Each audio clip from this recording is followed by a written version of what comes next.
Magandang araw mga kaibigan. Good news po itong pag-usapan natin. Si Maharlika nandun ngayon sa The Netherlands at nagkita sila ni VP Sara. I-share ko sa inyo mamaya yung video kung saan nag-usap sila. I think 2 days ago, yung kaibigan ni Maharlika, nag-message na sa akin. Sabi niya, "Hello General, nagtulong-tulong kami dito para makalipad si Maharlika sa The Hague. PRRD need all the support." Sabi niya, "Nagpadala kami ng tuyo at mga iba pang gusto ni PRRD." Kasi yun ang namimiss ni Tatay Digong, tuyo eh. Ano pa? Tuyo, monggos, pritong saging, I don't know kung ano pa ba. Kasi wala daw ganang kumain si PRRD. Sana ang dahilan lang na wala siyang ganang kumain dahil sa European food ang isiniserve. Ngayon, Filipino food, dala ni Maharlika, sana bumalik na yung gana ng pagkanya. So ito na, siksikan ang mga tao. Ang hirap lapitan si VP Sara sa dami ng Pilipino doon. Ito. Sino yung maganda? Lahat tayo, sabi nga na, diba? Yan, dumami ka. Malapit na siya kay VP kasi ang daming taong nakapila. Maganda dapat. Kasi beauty comes from here. Not only physical. Ano yan? Dapat gano'n. Ay, ito na lang. Hawakan mo nga muna. So, yan pa nga palangga. So, fangirl ngayon ang drama namin today.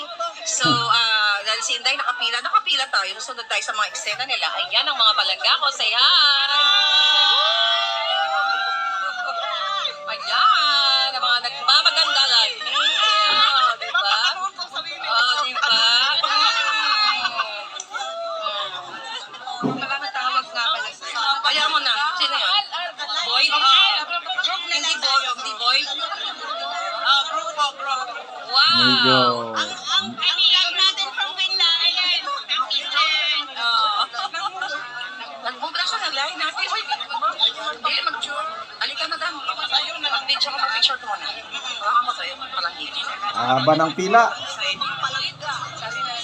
Sabi ka na dyan. Lahat yan sama-sama. Gamay-gamay na lang yun. Nakakita mga course natin. Maraming Bisaya na nakapila. Butas sa ilong natin na malaki. Pwede nyo bang kami na dyan, ha? Kami na dyan. Sino magpapicture sa atin? Abot na ako sa camera natin. Push your camera. Eto. Ayaw kayo. Mamaya pag nalabot ka. Teka, kailangan ko na. I don't know. Saan? We're next, right? Sir, we're next, diba? Abot mo lang yan kahit kanina. Yeah, a group. Oh, 6 na sila. Baka naman kailangan nila rest. Finland! Kaya po naman tayo ba?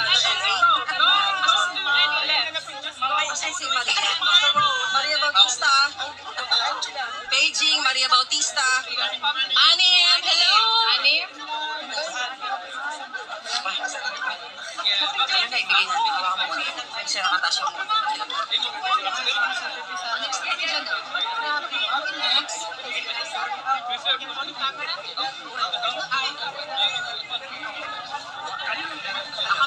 Kayo na next, tapos kami na, ha?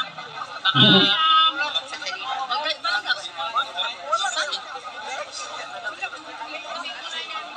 Palangga! Or next. Grabing pila, oy.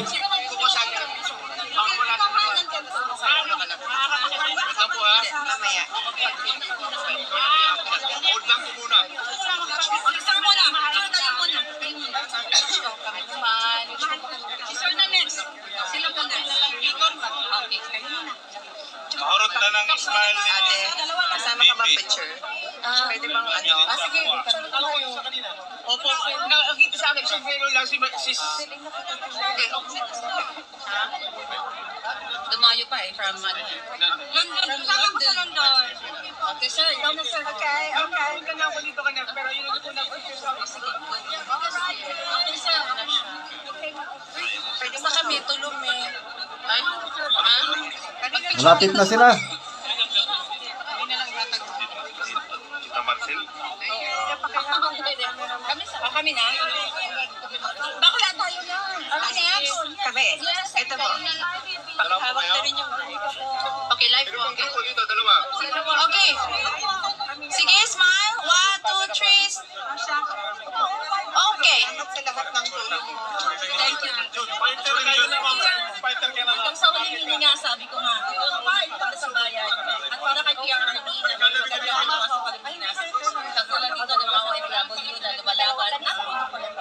Okay. Thank you so much. Exit po, ma'am. Exit po sa likod po, ma'am. Foundation. Dapat nakagagawa tayo.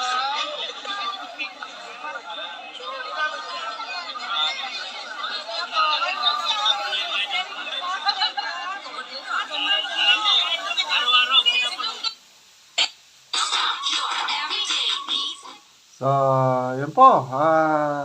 Nakakaiyak, nakakabagbag damdamin yung outpouring of love, support, prayers ng mga Pilipino galing sa iba't ibang parte ng Europe at US. Yung mga nandyan, gumastos para lang may pakita ang pagmamahal kay PRRD.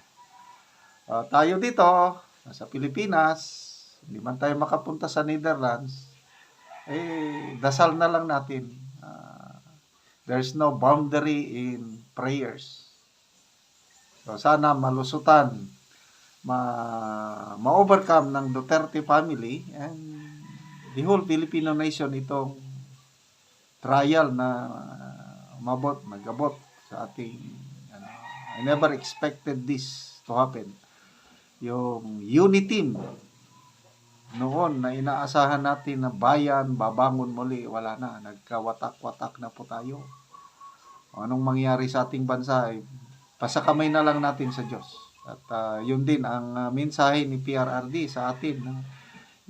Pinasakamay na niya sa Diyos ang kanyang destiny kung anong mangyari sa kanya dyan sa Netherlands. Salamat, Maharlika, sa iyong pagmamahal sa bayan, sa Pilipino. Sana gabayan po kayo ng Panginoon. Salamat mga kaibigan sa inyong pagsubaybay sa ating channel. Nakakatulong kayo ng malaki sa Tribong Talandig sa Bukidnon dahil ang sweldo natin sa channel na ito is pantulong sa tribo. Sa ngayon, namimigay tayo ng yero at pako para maayos, ma-repair ang sira-sirang bahay ng mga talandig. Panoorin nyo ang video na ito. Agad ang balay ni Auntie kay Tanawa na balik naman gani ang mga kahoy ug makita po nato ang mga bulsot sa ilang yero. O ilan ang katanggalon kay makatok na sila karon.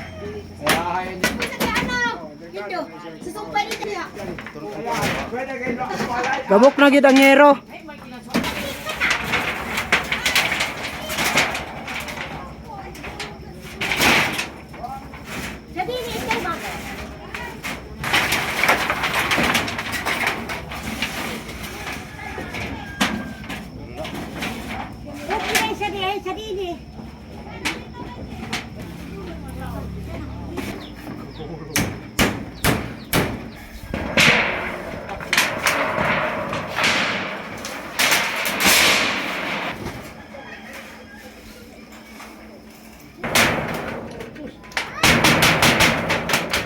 So, nakaatop na dyan si Lolo.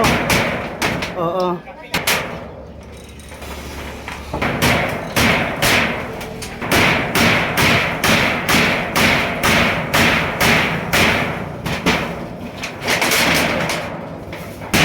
Lolo, nanay, kung saan yun yung ika-istorya, natagaan na mo gero. Nagtabang sa amo. Oo. Tok kami. Oh, nakaatop na mo bago. Bago. Oo. Salamat sa nagtabang. Salamat sa nagtabang nanay. Oo. Nga karon na di na gid mo matuluan tatay. Okay. Ako naman ang Oo, lagi. Pila naman ang inyong edad? Na maglulo na ko kay 60 ka na. Oo. sa City. Ay, na maglulo na di ko kay 60 na di ay. Oo. Ikaw kay kuan man. Nanay, pila na imong edad? 50. 58, bata-bata pa. Oo. Una ni ilang pagpasalamat nga natabangan na daw sila sa ilang atop. So salamat sa nagtanaw sa video sa YouTube o sa nagtabang ni ining natabangan ang among katribo. Labi na nga si Lolo o si magnanay lang ko sa iya kay bata-bata pa man si Lolo kay kung ano man siya 65 na. So pasalamat siya sa nagatanaw daw sa video ug sa Ginoo nga natagaan sila panalangin nga hero. Salamat sa inyong pagtabang sa among katribo. Og mora to, God bless.